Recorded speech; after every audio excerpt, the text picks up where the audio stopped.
The underestimated species. The great chamber of Nexus Prime hummed with tension as representatives from across the galaxy gathered for the most critical session in recorded history.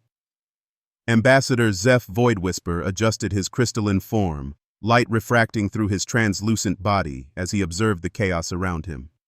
Species that had maintained diplomatic silence for centuries now spoke in urgent whispers, their various forms of communication creating a symphony of fear that resonated through the station's halls. Zeph had served the Galactic Council for over 300 standard cycles, witnessing the rise and fall of civilizations, mediating trade disputes, and maintaining the delicate balance of interstellar politics. His crystalline people were natural diplomats, their silicon-based biology allowing them to process information with mathematical precision, while their translucent forms made deception nearly impossible. They had earned their place as neutral arbitrators through centuries of careful, logical decision-making. Yet today, even Zeph felt the weight of uncertainty pressing against his structured mind. The cause of this unprecedented gathering sat in the center of the chamber, displayed through holographic projectors that struggled to contain the horror of what they showed. The Devourer Swarm, a mechanical plague that had consumed entire star systems in the Outer Rim, was advancing toward the galactic core with relentless determination. Unlike previous threats that sought conquest or resources, the Devourers had only one purpose: the complete consumption of all organic life. Initial contact reports had been dismissed as exaggeration. Surely no force could strip entire worlds of life in mere hours. But as system after system went dark, sending out desperate final transmissions before eternal silence, the galactic community had been forced to confront a truth that challenged their understanding of existence itself. The Devourers were not raiders or conquerors. They were an extinction event with mechanical intelligence, and they were accelerating toward the heart of known civilization. High Admiral Thorak of the Corvan Empire rose from his massive throne seat, his forearms gesturing emphatically as he addressed the assembly. The Corvan were known throughout the galaxy as master warriors, their thick exoskeletons and natural weapons making them formidable in combat. Their empire had never fallen to outside forces, and their military academies produced the finest strategic minds in known space. Honored delegates, Thorak's voice rumbled through translation matrices. Our combined fleets represent the greatest military force ever assembled. The Corvan Imperial Navy stands ready to lead the defense, but we must face reality. Conservative estimates suggest the Devourers will reach the inner systems within 40 standard days. We must begin immediate evacuation protocols for all core worlds. Murmurs of shock rippled through the chamber. The core worlds housed over 2 trillion beings across hundreds of species. The logistics of such an evacuation seemed impossible, yet the alternative was too terrible to consider. Zeph watched as species after species confirmed their commitment to the evacuation plan, their representatives speaking of retreat with the bitter taste of defeat already on their tongues. That was when the human delegation requested permission to address the assembly. Zeph turned his attention to the small group of beings seated in what many considered the least prestigious section of the chamber. Humans had joined the galactic community only 50 standard cycles ago, earning membership through their technological contributions rather than military might or economic power. Their homeworld, Earth, was unremarkable by galactic standards. Their bodies were soft, their lifespans brief, and their society was fragmented into countless competing factions. Ambassador Sarah Chen stepped forward, her small form dwarfed by the massive architecture of the chamber. She was typical of her species, standing barely 2 meters tall with the kind of flexible skin that seemed impossibly vulnerable to most galactic species. Her dark hair was streaked with gray, and her face bore the lines that humans developed with age, marking her as elderly by their standards yet still somehow vigorous. Honored Council, Chen began, her voice carrying clearly through the translation systems despite its apparent fragility. Humanity offers an alternative to evacuation. Give us time to study the Devourer patterns, and we believe we can find a solution that doesn't require abandoning billions of beings to their fate. The chamber erupted in what could charitably be called controlled chaos. Admiral Thorak's mandibles clicked in what Zeph recognized as Corvan laughter. Respected human Chen, your species has been part of this community for barely a moment in galactic terms. The Devourers have consumed civilizations far old, and more advanced than yours. What could humans possibly offer that our greatest military minds have not already considered? Zeph found himself leaning forward, curious despite his logical reservations. He had interacted with humans on numerous occasions during their integration into galactic society. They were pleasant enough beings, quick to learn and surprisingly adaptable to different cultural norms. Their technology, while innovative, was hardly revolutionary. Their military was small and untested in major conflicts, yet something in Chen's demeanor suggested she was not making an empty gesture of bravado. Chancellor Vex of the Hegemony, whose species had dominated galactic politics for over a millennium, raised a scaled appendage for attention. The evacuation fleet requires coordination from species with proven logistics capabilities. Perhaps humanity could assist with civilian transport duties while the established military powers handle combat operations. The dismissive tone was clear, and Zeph watched Chen's reaction carefully. Humans, he had observed, often displayed emotional responses through subtle changes in facial expression and body language. He expected to see frustration or anger at being relegated to support roles. Instead, Chen nodded thoughtfully, as if the Chancellor had made a reasonable suggestion. "We appreciate the offer," Chen replied, "but we believe our contribution would be most effective in a different capacity. We request 48 hours to position our fleets for what we call a delaying action. This will buy time for your evacuation operations while we gather intelligence on Devourer capabilities." Fleet Commander Zix of the Void Hunters, a species known for their aggressive tactics and advanced warships, let out a series of clicks that the translation matrix rendered as derisive laughter. "Human vessels are civilian-grade at best. Your largest ship is smaller than our escort frigates. You speak of delaying an enemy that has consumed battle fleets 10 times your size. This is either courage or madness." "Perhaps both," Chen acknowledged with what Zeph was beginning to recognize as typical human understatement. "But our analysis suggests that the Devourer's success comes from their ability to adapt to conventional military tactics. Every fleet that has engaged them has followed established doctrine. We propose a different approach." Zeph felt his crystalline structure vibrate slightly, a sign of increased interest that he couldn't entirely suppress. His species' natural curiosity was being stimulated by the human's apparent confidence in the face of impossible odds. Logic suggested they were either hiding crucial information or suffering from a severe miscalculation of the threat level. High Admiral Thorax stood again, his massive form casting shadows across the chamber. "I respect human determination, but I cannot allow civilians to throw their lives away in futile gestures. The evacuation must take priority. Every ship, every resource must be dedicated to preserving as many lives as possible." Chen nodded respectfully. "We understand your position, Admiral, but consider this. Current evacuation projections suggest you can save perhaps 30% of the core world populations before the Devourers arrive. We're offering to buy you additional time that could double or triple that number. Isn't the potential to save additional billions worth the risk of losing a few hundred human ships?" The mathematics were compelling, and Zeph could see other delegates beginning to calculate the benefits. The human fleet numbered approximately 800 vessels of various classes. Even if they bought only a few additional days through their sacrifice, the evacuation effort could save millions more lives. From a purely logical standpoint, it was an acceptable trade. Yet something about the way Chen presented the offer bothered Zeph.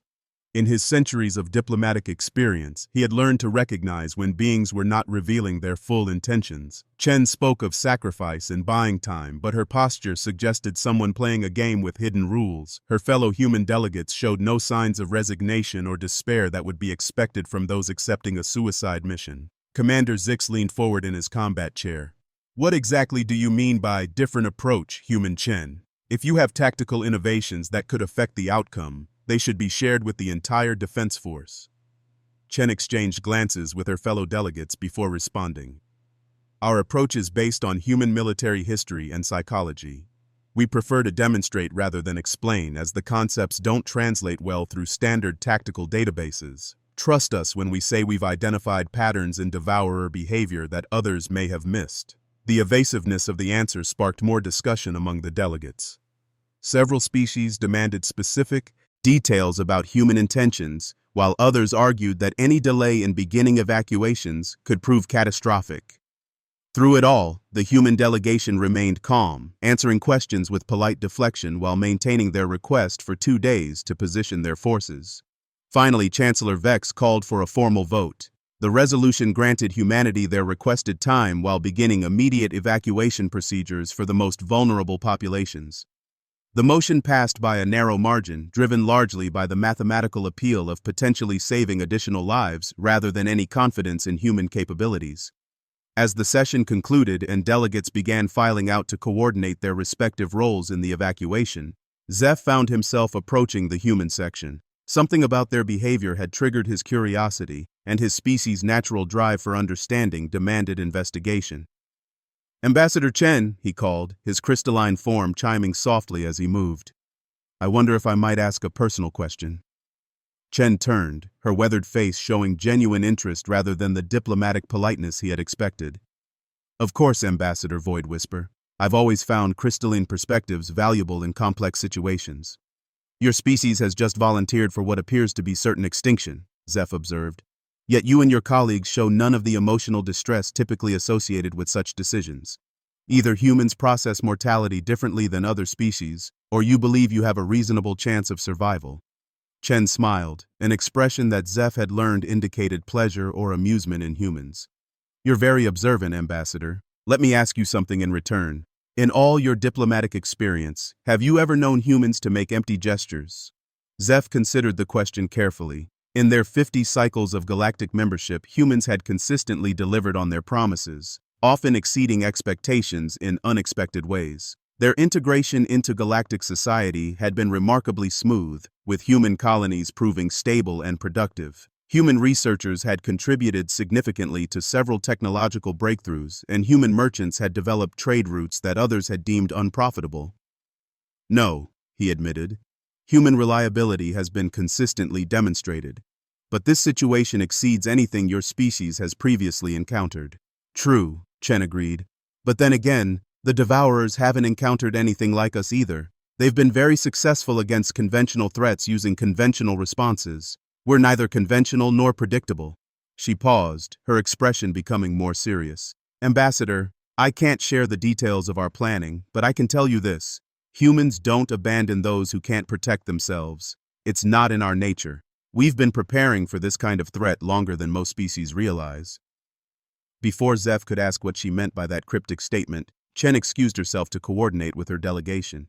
As he watched the humans depart, Zeph felt his curiosity crystallizing into something approaching concern. Either humanity was about to sacrifice itself in a noble but futile gesture, or they possessed capabilities that had remained hidden during their half-century of galactic membership. Over the next 2 days, as evacuation fleets began their desperate work of saving as many lives as possible, Zeph found himself monitoring human fleet movements with growing fascination. Rather than massing for a conventional defensive stand, human ships were scattering across multiple star systems, taking positions that made no sense according to established military doctrine. When the Devourer Vanguard finally appeared at the edge of the contested zone, exactly where intelligence reports had predicted, Zeph was monitoring the situation from Nexus Prime's command center. What he witnessed in the following hours would fundamentally change his understanding of humanity and their true place in the galactic community. The first human ships to encounter the Devourers didn't engage in combat. Instead, they broadcasted strange signals and then retreated, leading the mechanical swarm on what appeared to be a wild chase through empty space. Other human vessels seemed to be herding the Devourers away from populated systems using tactics that resembled wildlife management more than military strategy. As reports continued streaming in, Zeph realized that the humans weren't fighting the Devourers in any conventional sense. They were manipulating them, guiding their movements with a precision that suggested intimate knowledge of Devourer behavior patterns. It was as if humanity had been studying this threat far longer than their public statements indicated. The revelation that would reshape galactic understanding was still hours away, but Zeph could already sense that humanity's true nature was about to be revealed. The quiet, unassuming species that had joined the galactic community as junior partners were demonstrating capabilities that no one had suspected they possessed. In the depths of space, human ships continued their mysterious dance with extinction, buying precious time for the evacuation while setting the stage for revelations that would echo through galactic history. The Hidden Truth Ambassador Zeph Void Whisper made a decision that violated every protocol of his diplomatic training. Rather than remaining safely aboard Nexus Prime to coordinate evacuation efforts, he convinced a human transport captain to allow him passage aboard their vessel as they departed for what was officially classified as refugee assistance operations. The captain, a weathered woman named Martinez, had agreed with typical human informality, simply noting that extra eyes might be useful where we're going. Zeph's crystalline form was secured in a specially modified observation chamber as the human ship, called the Wayward Sun, jumped to hyperspace. His decision had been driven by pure curiosity, but as they traveled deeper into supposedly evacuated space, he began to suspect he was about to witness something extraordinary. "Ambassador," Captain Martinez's voice came through the chamber's communication system. "We're approaching our first stop. You might want to adjust your optical sensors for this." The ship dropped out of hyperspace near a small, unremarkable star system that galactic databases listed as uninhabited. Zeph's sensors immediately detected something that shouldn't have existed: signs of massive industrial activity on multiple worlds, along with energy signatures indicating a substantial population. According to official records, this system had never supported intelligent life. "Captain Martinez," Zeph transmitted, his confusion causing harmonic fluctuations in his crystalline structure. "I'm detecting civilized activity in a system that should be empty. Has there been an error in our navigation?" Martinez's reply came with what Zeph was learning to recognize as human amusement. "No error, Ambassador. Welcome to one of humanity's little secrets. This system is home to the melodic singers, a species that was declared extinct by the Galactic Council about 30 years ago." Zeph's memory banks immediately accessed the relevant files. The melodic singers had been a peaceful, bird-like species whose homeworld had been stripped of resources by corporate mining operations. Their unique form of communication through harmonic song had made them valuable for certain scientific applications, but their inability to adapt to other worlds had led to their apparent extinction when their planet became uninhabitable. "That's impossible," Zeph stated, his logical processes struggling with the contradiction. The singers' biology was completely dependent on their homeworld's specific atmospheric conditions. They couldn't survive elsewhere.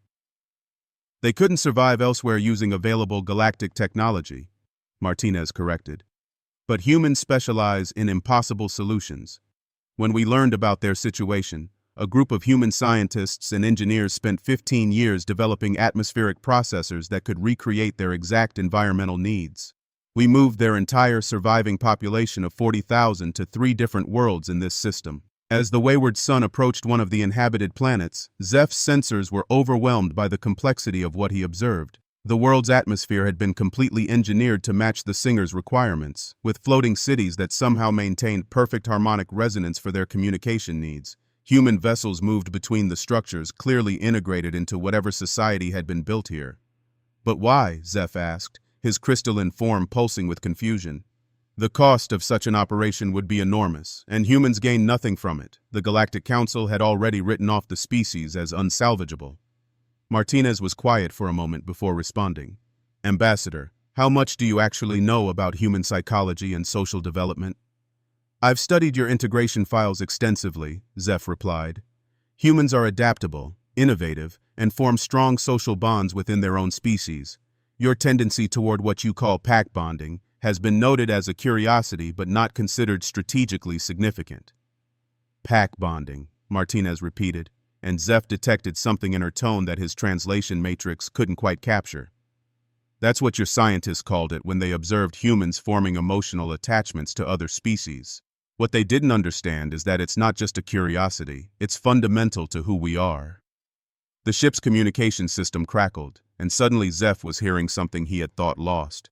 Forever, the ethereal, complex harmonies of melodic singer communication. But interwoven with their songs were human voices, somehow finding ways to participate in the alien musical language despite the biological impossibility. "The singers call us the Quiet Guardians," Martinez explained as the beautiful alien music filled the ship. "They have a concept in their culture for protectors who watch over others without seeking recognition or reward. When human children learn singer music in our schools, they're taught that some responsibilities choose you rather than the other way around." Zeph processed this information, but before he could formulate a response, the ship was jumping to hyperspace again. "Our next stop will help you understand the full scope of what you're seeing," Martinez said. The second system they visited contained what appeared to be a massive greenhouse operation spanning multiple moons around a gas giant. Zeph's scanners detected plant-based life forms of incredible complexity, along with human habitats integrated throughout the agricultural structures. This was clearly another extinct species that had somehow found new life under human protection. The Grove Keepers, Martinez announced as they approached the primary installation. Silicon-carbon hybrid organisms that were dying out because galactic industrialization was poisoning the quantum substrates they need for photosynthesis. Human xenobotanists spent decades learning to cultivate quantum-clean environments. Now they're thriving again, and their biotechnology is helping us develop new agricultural techniques. As they moved between the vast growing structures, Zeph observed human families living alongside the plant-like aliens, their children playing games that somehow incorporated the Grove Keepers' slow, patient communication methods. The integration was so complete that it was impossible to tell where human civilization ended and Grove Keeper society began. "This is extraordinary," Zeph admitted. "But I still don't understand the connection to your current actions against the Devourers. These are remarkable humanitarian efforts, but they don't explain your confidence in facing an extinction-level threat." Martinez's expression grew more serious as she guided them toward their final destination. "Ambassador, what we've shown you so far is just the beginning. There are 47 star systems like these, housing 63 species that the galaxy considers extinct or never discovers in the first place. But more importantly, every one of these species is connected to our early warning and intelligence network." The final system they visited shattered Zeph's understanding completely. Here, in what should have been empty space according to all galactic charts, was a massive installation that clearly served as some kind of coordination center.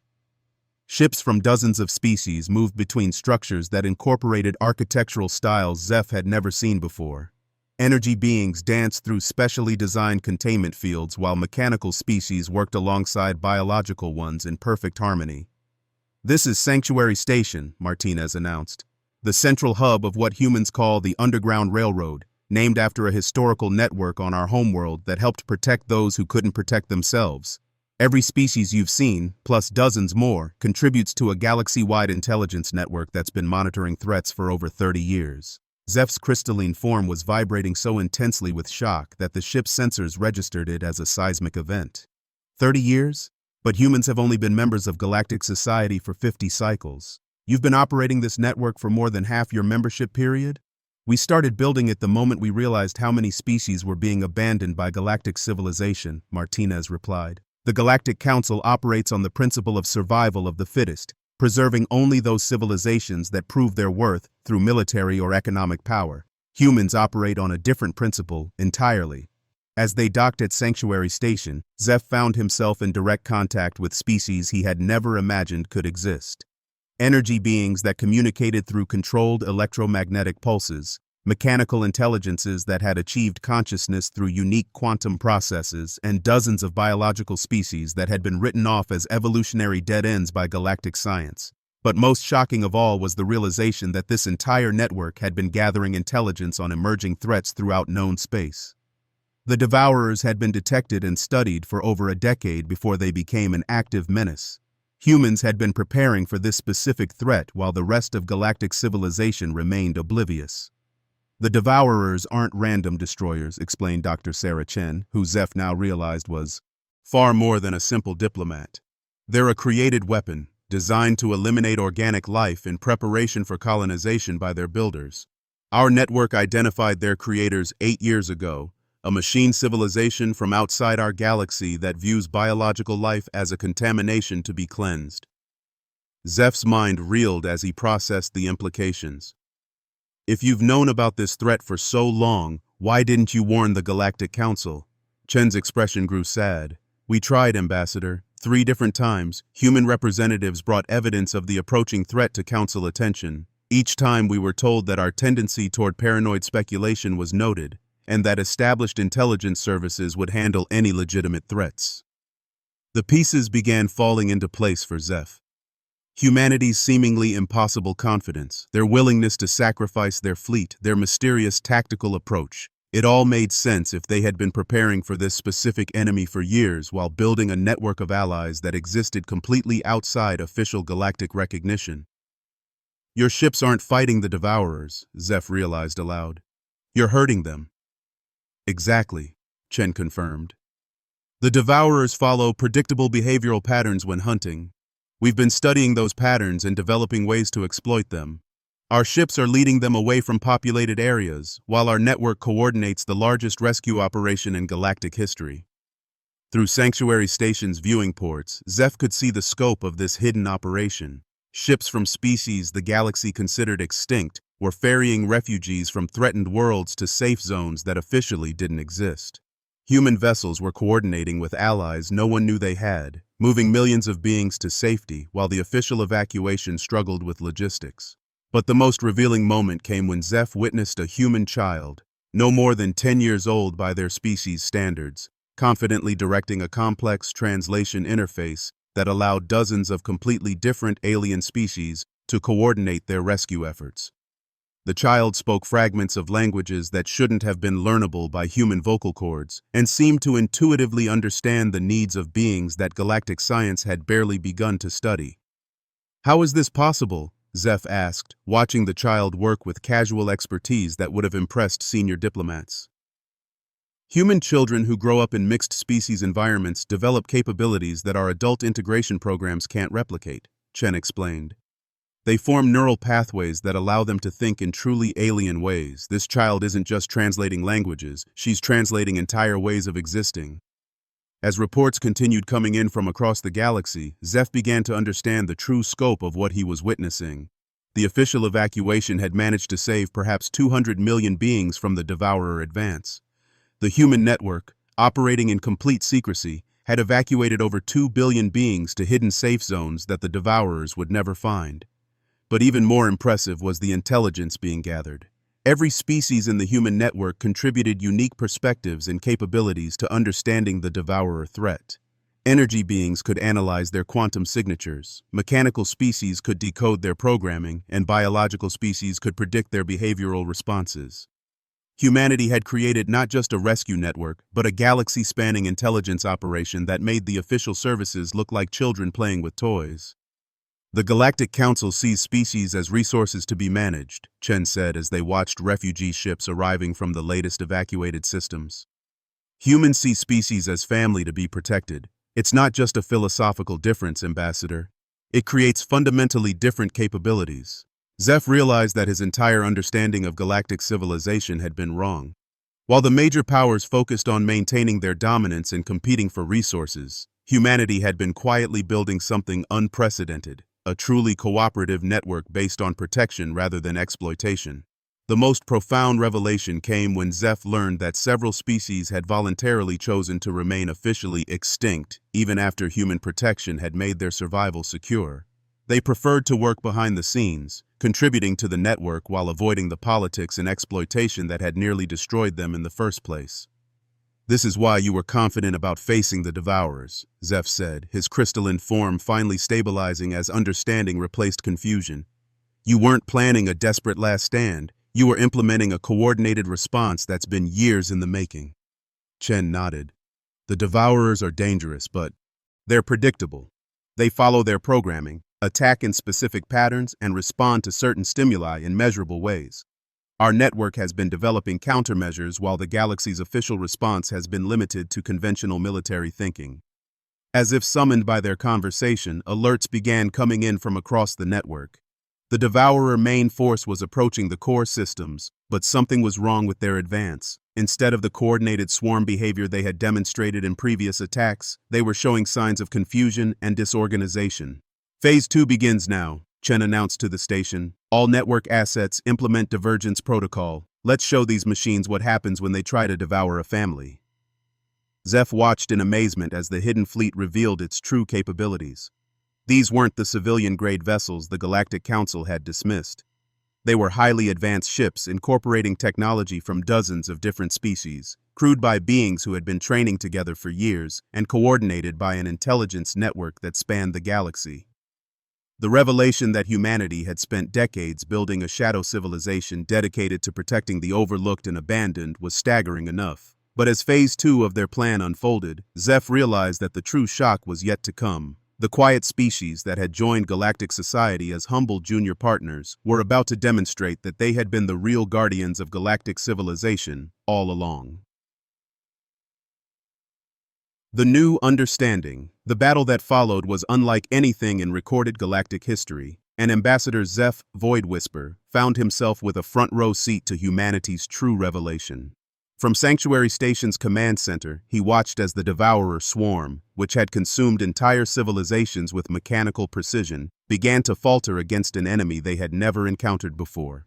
The human network's ships didn't engage in conventional combat. Instead, they moved like a living organism, with each vessel playing a specific role in a strategy that seemed to anticipate every Devourer response. Energy beings flowed between ships as living weapons, disrupting Devourer communication networks. Mechanical species integrated directly with human technology, creating hybrid systems that operated beyond the parameters of either civilization alone. Dr. Sarah Chen stood at the central command station, her weathered hands moving across interfaces that incorporated input methods from dozens of different species. "Ambassador," she called to Zeph, "would you like to understand what you're really seeing?" Zeph's crystalline form resonated with intense curiosity as he approached. On the holographic displays surrounding Chen, he could see the battle unfolding across multiple star systems simultaneously. The Devourers, who had previously moved as a unified swarm, were now scattered and confused, chasing phantom signals and attacking targets that dissolved before they could be reached. "Your ships are making them hunt shadows," Zeph observed, his analytical mind beginning to grasp the scope of the strategy. "More than that," Chen replied, highlighting specific ship movements on the display. "We're making them hunt each other. The Devourers operate on a hive mind principle, but their programming includes competitive optimization protocols. If you can make them believe that certain targets are more valuable than others, they'll prioritize those targets even if it means breaking formation." As Zeph watched, he saw human ships broadcasting signals that appeared to be distress calls from high-value targets. The Devourers, programmed to prioritize certain types of civilizations based on their creators' invasion priorities, abandoned their coordinated advance to pursue these false signals. What followed was a cascade of confusion as different Devourer units began competing for the same phantom targets. "But how did you learn to manipulate their programming so precisely?" Zeph asked, fascinated by the complexity of the deception. Chen gestured to a section of the command center where beings Zeph had never seen before were working at stations designed around their unique physiology. "Meet the Codebreakers," she said. "A machine intelligence that achieved consciousness through quantum processing. They were scheduled for decommissioning by their creators when their self-awareness was discovered. Humans found them and offered them sanctuary 40 years ago. The Codebreakers communicated through direct data transfer, but their thoughts were translated for Zeph's benefit. We understand machine logic because we evolved from it, they transmitted. The Devourer's creators built them using principles we recognize. Their programming is elegant but inflexible. Once we understood their core directives, creating confusion protocols became a matter of mathematical precision." Zeph realized he was witnessing something unprecedented in galactic history.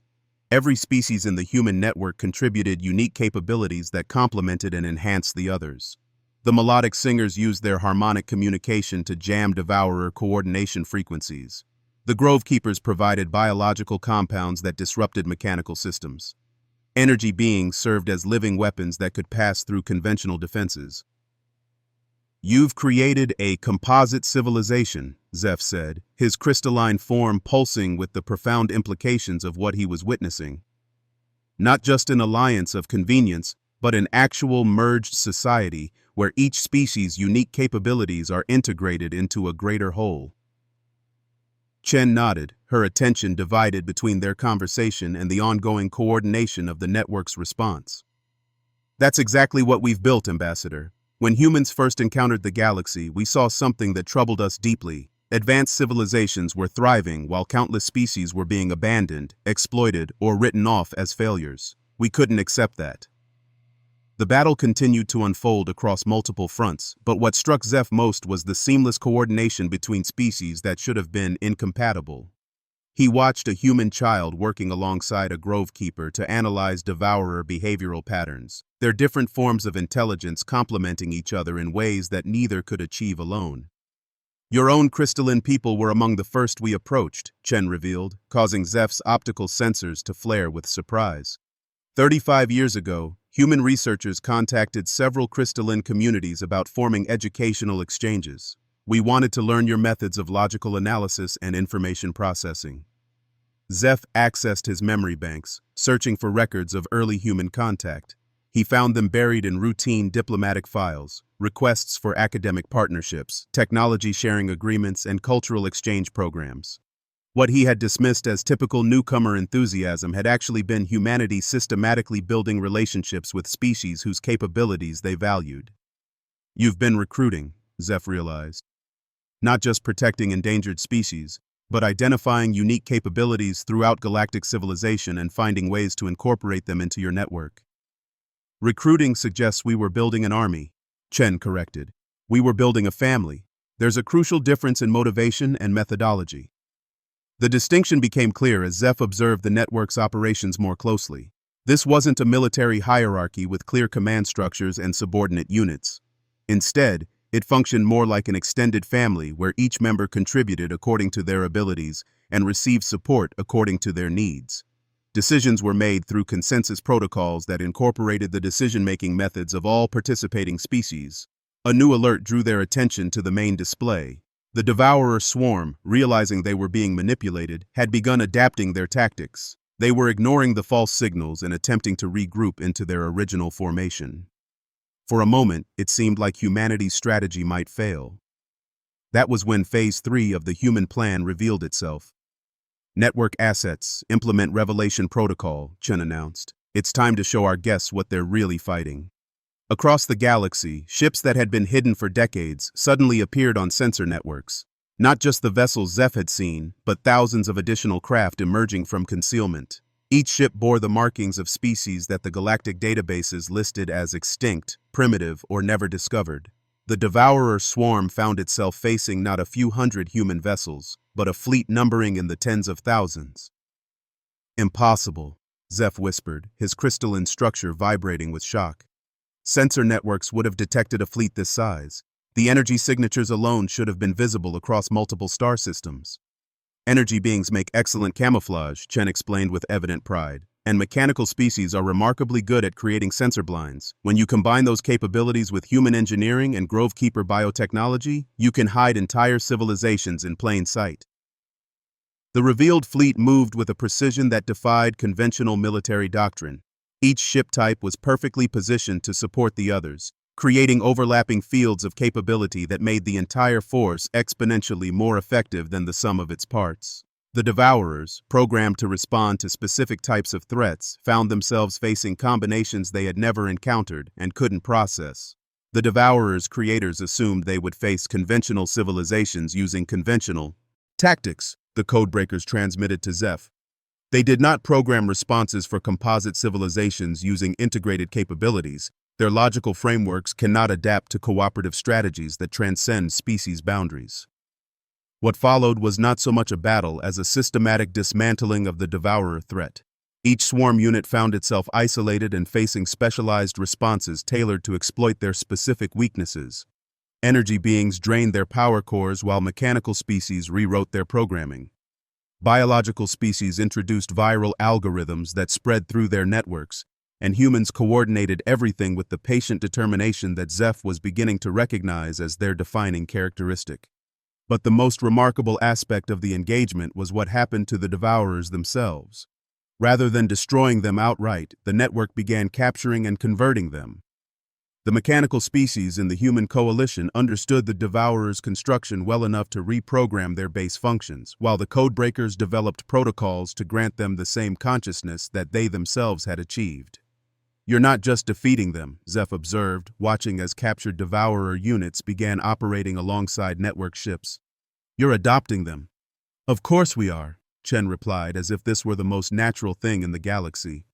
They're victims too in their way, created as weapons by beings who see consciousness as a threat to be eliminated. Given the choice, how many of them would choose to be destroyers rather than protectors?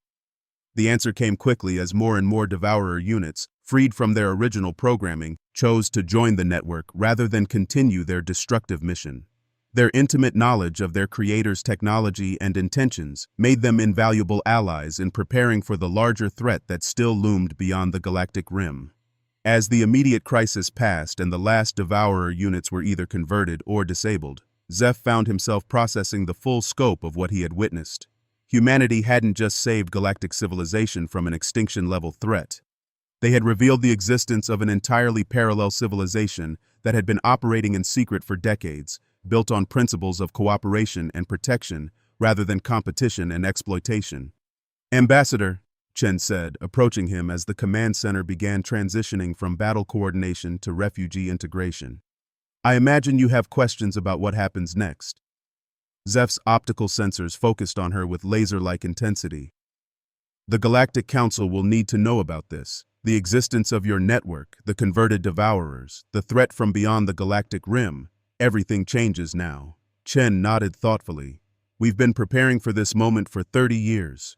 The question is whether galactic civilization is ready to change its fundamental assumptions about how species should interact with each other. Over the following days, as Zeph helped coordinate the integration of rescued populations with the network's hidden colonies, he gained a deeper understanding of what humanity had built. This wasn't just a military alliance or economic partnership. It was a genuinely new form of civilization that transcended the traditional boundaries between species. He watched human children playing games with young grove keepers that helped both species understand mathematical concepts impossible for either to grasp alone. He observed energy beings and mechanical intelligences collaborating on research projects that pushed the boundaries of physics and consciousness. Most importantly, he witnessed the absolute absence of the hierarchical power structures that defined traditional galactic civilization. Every species brings something unique to the collective, explained Captain Martinez as she showed Zeph through one of the integrated communities. Humans contribute our protective instincts and our talent for bringing different groups together. But we're not in charge any more than anyone else is. Leadership rotates based on expertise and situation. A grove keeper leads botanical research projects. Energy beings coordinate power distribution. The codebreakers handle information security. Everyone leads when their skills are most needed. The revelation that would reshape galactic understanding came when Zeph learned that several major galactic civilizations had been secretly participating in the network for years. Species that he had thought of as rivals or competitors had actually been working together through human mediation, sharing technology and resources while maintaining the appearance of traditional relationships on the public stage. The Corvin Empire has been providing military expertise and protection for Outer Rim colonies, Chen revealed during one of their planning sessions. The hegemony has been sharing advanced manufacturing technology. Even some crystalline communities have been contributing analytical capabilities to our intelligence networks. Zeph's worldview completed its transformation when he realized that he himself had been unconsciously recruited. His decision to investigate human activities hadn't been entirely his own. Subtle influences from network members within the Galactic Council had guided his curiosity and provided opportunities for him to witness what humanity wanted him to see. You needed a witness, he said, understanding flooding through his crystalline matrix. Someone who could testify to the council about what you've built, someone whose reputation for honesty and logical analysis would be unquestioned. We needed an advocate, Chen corrected. The network can't remain hidden now that the larger threat is known. The Devourer's creators will send more forces once they realize their advanced scouts have been converted. Galactic civilization needs to unite in ways it never has before, and that will require fundamental changes in how species relate to each other. The final revelation came when Chen showed Zeph the network's long-term planning documents. Humanity hadn't just been preparing for the Devourer threat. They had been preparing for first contact with hostile civilizations from beyond the galaxy, developing protocols for refugee crisis management, and building infrastructure for protecting galactic civilization from threats that hadn't yet emerged. Humans think in terms of generations, Chen explained as they reviewed plans that spanned centuries. We don't just solve immediate problems. We build systems that can adapt to problems we haven't thought of yet. The network isn't just about protecting species that exist now. It's about ensuring that future species will have protectors when they need them. When Zeph finally returned to Nexus Prime to address the Galactic Council, he carried with him evidence that would fundamentally alter the course of galactic civilization. The quiet species that had joined the community as humble newcomers had revealed themselves as the architects of a new form of society that made traditional power structures obsolete. His testimony to the council was met with skepticism, shock, and ultimately acceptance as the evidence became overwhelming. The existence of the network, the successful conversion of the Devourer threat, and the looming danger from beyond the galaxy forced even the most conservative species to reconsider their assumptions about cooperation and protection. Honored delegates, Zeph concluded his formal testimony. We face a choice that will define the future of galactic civilization. We can continue operating under systems based on competition and exploitation, leaving countless species vulnerable to threats they cannot face alone. Or we can learn from humanity's example and build something stronger together. The vote to formally integrate the Human Protection Network into galactic civilization was unanimous, but the real change was deeper than any formal resolution. Species that had maintained diplomatic isolation for centuries began opening their borders to refugees. Research partnerships formed between traditional rivals. Most importantly, the concept of protecting the weak became an accepted responsibility rather than an optional charity. Zeph found himself appointed as the first ambassador for integrated civilizations, tasked with helping other species adapt to the network's cooperative model. His crystalline nature made him ideal for analyzing and explaining the complex relationships that held the network together, while his experience with traditional diplomacy helped smooth the transition for species accustomed to hierarchical structures. Years later, as he watched human children playing with young members of dozens of different species in integrated communities throughout the galaxy, Zeph reflected on the profound transformation he had witnessed. Humanity hadn't just saved galactic civilization from an external threat. They had saved it from itself, demonstrating that cooperation could be stronger than competition and that protection could be more powerful than exploitation. The network continued to grow, welcoming new species and developing new capabilities as threats emerged from the void between galaxies. But the foundation remained constant, the human understanding that every conscious being deserved protection, and that the strongest civilizations were those that lifted others up rather than standing on them. In his final report to the Reformed Galactic Council, Zeph wrote, "Humanity has taught us that true strength lies not in what we can take from others, but in what we can give. They have shown us that the measure of a civilization is not how it treats the powerful, but how it protects the vulnerable. Most importantly, they have demonstrated that when species work together as family rather than compete as rivals, there is no threat too great to overcome." The galaxy had learned to fear humans, not for their weapons or their power, but for their absolute refusal to abandon those who needed protection. It was a fear born of respect, admiration, and the humbling realization that humanity's greatest strength had always been their capacity to make others strong as well. As the network expanded beyond the galactic rim, carrying its message of cooperation and protection to civilizations yet unknown, Zeph understood that he had witnessed the beginning of something unprecedented in the history of consciousness itself. A truly universal family, united not by blood or species, but by the simple human belief that no one should face the darkness alone.